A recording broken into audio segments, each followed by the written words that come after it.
नमस्कार. व्यासपीठावरील सन्माननीय मान्यवर, उपस्थित सर्व श्रोते, आज या निमित्तानं मला जे आयोजन समितीनं 2 शब्द बोलायची संधी दिली त्याबद्दल मी त्यांचा आभारी आहे.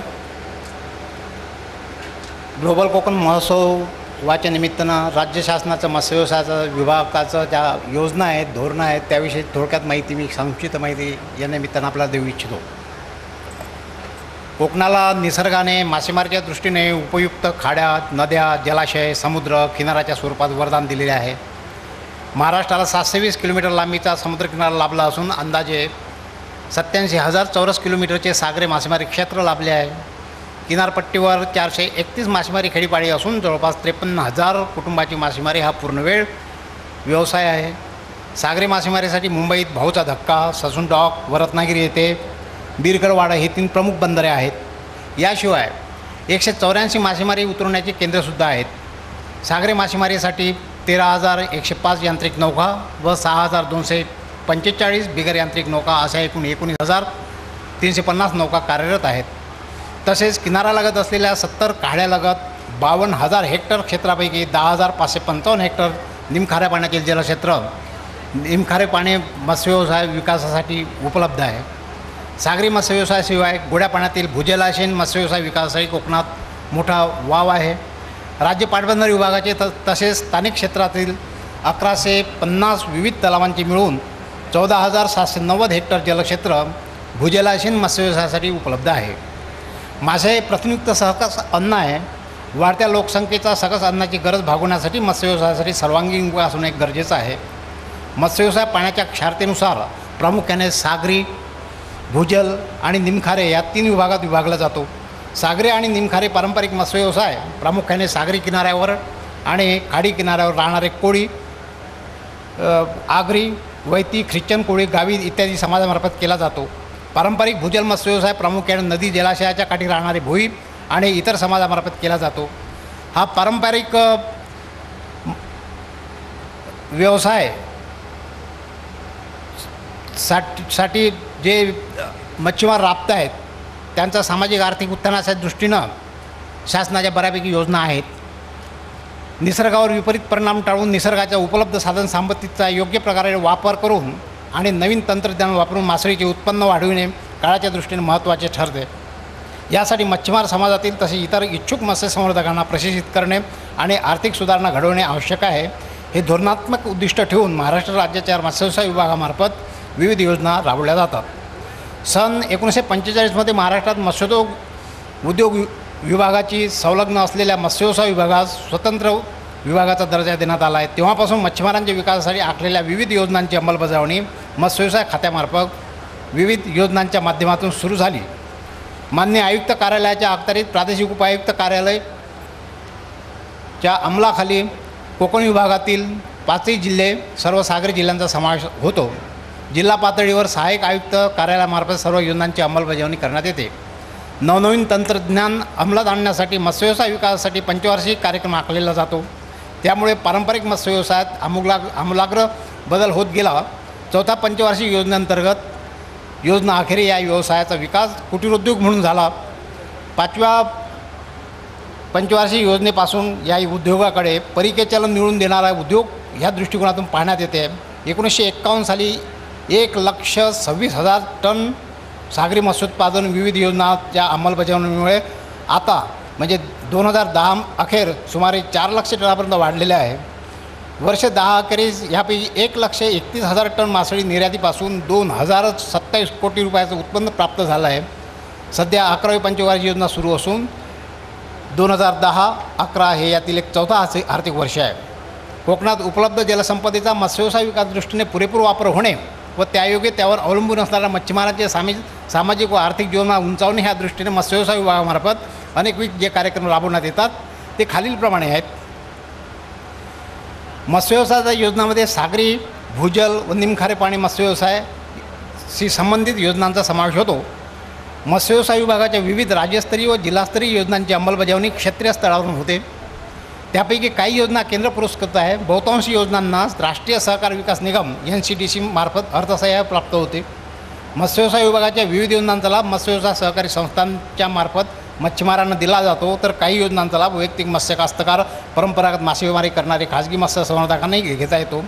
सद्यस्थितीत सागरी क्षेत्रात 302, निमखारे क्षेत्रात 48 व भूजल क्षेत्रात 148 असे मिळून 498 प्राथमिक मच्छीमार सहकारी संस्था कोकणात आहेत. तसेच 7 मत्स्यव्यवसाय सहकारी संस्थांचे संघसुद्धा कोकण विभागात कार्यरत आहेत. सागरी मत्स्यव्यवसायासाठी राज्याच्या किनारपट्टीत प्रचंड क्षमता आहे. सागरी मत्स्यव्यवसायाचे नियंत्रण व नियमन करण्यासाठी महाराष्ट्र मासेमारी अधिनियम 1981ची अंमलबजावणी करण्यात येते. मत्स्यव्यवसाय विभागामार्फत पुढील योजना राबवण्यात येतात. 1 म्हणजे मासेमारी नौकांचे यांत्रिकीकरण. खोल समुद्रात मासेमारी करण्यासाठी 8 ते 10 मच्छीमार सदस्यांच्या गटात मच्छीमार सहकारी संस्थेमार्फत यांत्रिक नौका बांधण्यासाठी तसेच राज्य शासनाचे 10% व राष्ट्रीय सहकार रासविनीचे 80% अर्थसहाय्य देण्यात येते. गटाची गुंतवणूक 10% असते. नौका बांधकामात इंजिन, नौका, विंच, जीवरक्षक साधने, डिझेल, पाण्याची टाकी, शीतकप्पे व इलेक्ट्रॉनिक यंत्रसामुग्री यांचा समावेश असतो. दुसरी महत्त्वाची योजना म्हणजे मासळीचे संरक्षण व पणान विक्री.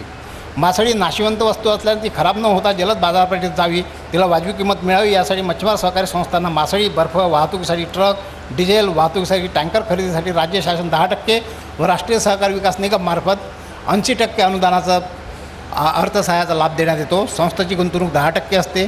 बर्फ कारखाना बांधण्यासाठी तसेच मासळी व बर्फ साठवण्यासाठी शीतगृह बांधण्यासाठी मच्छीमार सहकारी संस्थांना अर्थसहाय्य या देण्यात येतो. मासेमारी साधनांच्या खरेदीवर अर्थसहाय्य. यामध्ये सूत व जाळे खरेदीवर अनुदान देण्यात येते.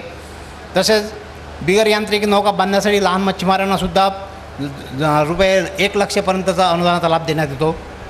मच्छीमारांना डिझेल तेलावरील मूल्यवर्धित कराची प्रतिपूर्ती वॅटवर प्रतिपूर्ती देण्यात येते. तसेच मत्स्यव्यवसाय सहकारी संस्थांचा विकास या अंतर्गत ज्या सहकारी संस्था आहेत त्यांना शेअर कॅपिटल आणि मॅनेजर सबसिडीचा लाभ ह्या विभागामार्फत देण्यात येतो. मत्स्यव्यवसाय सहकारी संस्थांना जी वीज वापरण्यात येते, बर्फ कारखाने, कोल्ड स्टोरेज इत्यादीसाठी त्यावरसुद्धा 40 पैसेप्रमाणे प्रत्येक युनिटवर लाभ देण्यात येतो. याशिवाय बंदर, जेटी व इतर त्या मासळी उत्पन्नाचे ठिकाणे यांचा विकास करण्यासाठी एक धडक कार्यक्रमाची आखणी करण्यात आली आहे. या कार्यक्रमांतर्गत मासळी उत्पन्नाच्या केंद्रावर मासळी सुकण्याचे ओटे, उघडा निवारा, शेड, जोड रस्ते, पिण्याच्या पाण्याची सुविधा, शौचालये, नौका जाण्याच्या मार्गाचे खडक पूर्ण अडथळा दूर करणे, नौका किनाऱ्यावर घेण्यासाठी रॅम्प व मार्गदर्शक दीप इत्यादी मूलभूत सुविधा पुरवण्यात येतात. मच्छीमारांचा बंदराचा विकास ही एक योजना असून ह्या योजनेमध्ये 50% केंद्र पुरस्कृत सहाय्य मिळते.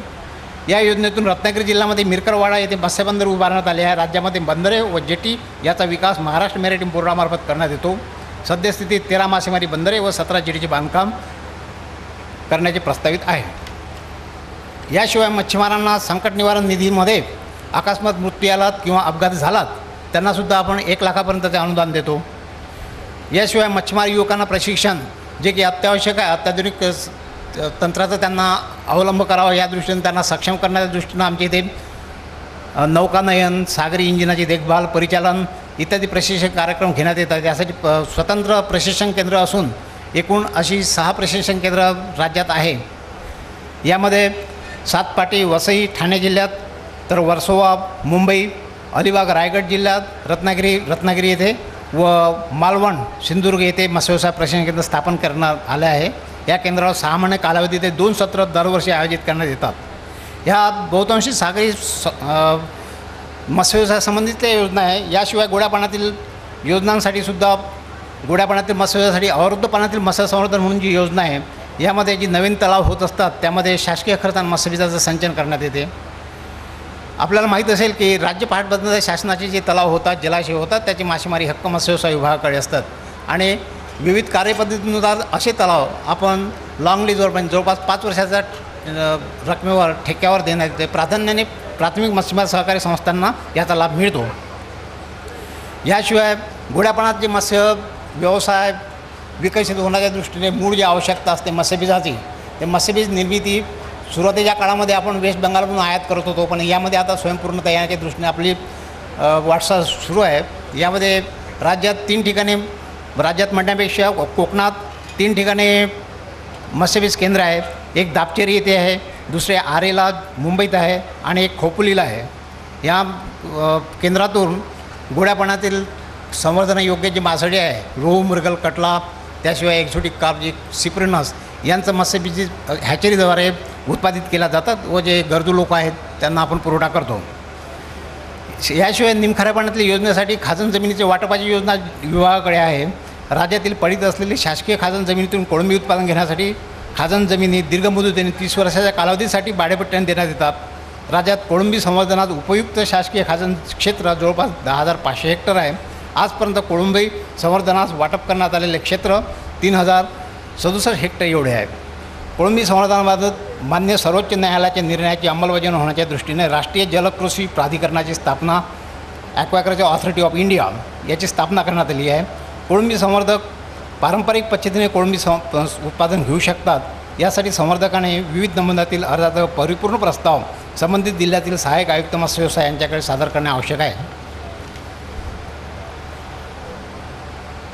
सागरी क्षेत्रात ज्या नौका चलनाच्या दृष्टीने ज्या बऱ्याचशा अडचणी येतात किंवा मासळी साठ्याचा शोध घेण्याच्या दृष्टीनं व इतर बाबीत ज्या आवश्यक गोष्टी असते ते म्हणजे अत्याधुनिक साधनसामुग्री. तर अत्याधुनिक साधनसामुग्रीच्या पुरवठा करण्यावर आपण अनुदानसुद्धा देतो. याशिवाय राष्ट्रीय कल्याण निधी आहे ज्यामध्ये घरकुलाची योजना आम्ही लोकप्रिय झालेली आहे. मच्छीमारांना त्यांच्या गरजेनुरूप मर्यादित जवळपास 35 चौरस मीटर क्षेत्रफळाचं घर बांधून देतो. त्यासाठी सुद्धा 51,000 रुपयापर्यंत खर्च अंदाजित असतो.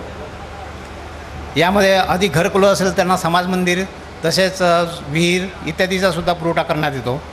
याशिवाय केंद्र पुरस्कृत योजना आहे मत्स्यसंवर्धक विकास यंत्रणा. याशिवाय निमखरे पाणी मत्स्यसंवर्धक विकास यंत्रणा ही सुद्धा योजना आहे. यामध्ये वैयक्तिक शेतकऱ्यांना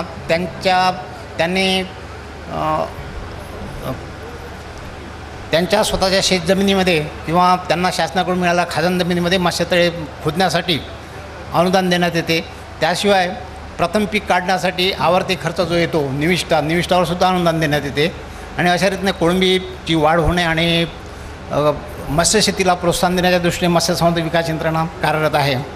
अलीकडेच राष्ट्रीय कृषी विकास योजनेअंतर्गत मोठ्यापैकी कार्यक्रम विभागाने हाती घेतलेला आहे.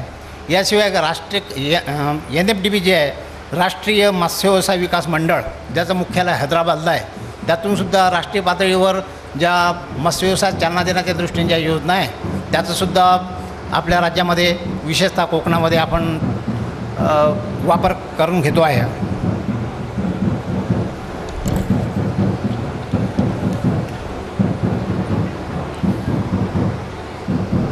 याशिवाय सागरी मत्स्यशेती मारीकर्जाची संकल्पना रूढ व्हावी आणि त्या दृष्टीनं काही नियोजन करावं यासाठी आम्ही एक धोरणात्मक पॉलिसी शासनासमोर ठेवलेली आहे.